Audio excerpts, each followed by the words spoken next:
ভিডিওটি একমাত্র তাদের জন্য যারা ফটোকপি মেশিন চালাইতেছেন বা ফটোকপি মেশিন কিনবেন ভাবছেন। খুব গুরুত্বপূর্ণ একটা ভিডিও। তো যদি ভিডিওটি আপনার দরকার পড়ে অবশ্যই এটা শেয়ার করে আপনার হোম পেজে রেখে দিতে পারেন, তাহলে ভবিষ্যতে আপনার কাজে আসবে। ধন্যবাদ।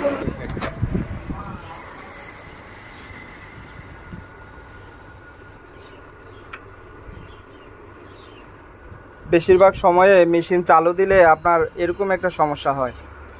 এই যে এই লাইটটা দেখতেছেন, এই লাইটটা আপ ডাউন করে বা পিছনের দিকে যাইয়া এটা আপনার ক্যারক্যার ক্যারক্যার আওয়াজ করে।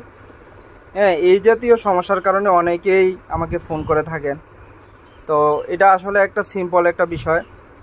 আর যদি এই কাজগুলো করার পরে যদি না হয়, তাইলে মনে করতে হবে আপনার হয়তো লাইটের সমস্যা, আর নাইলে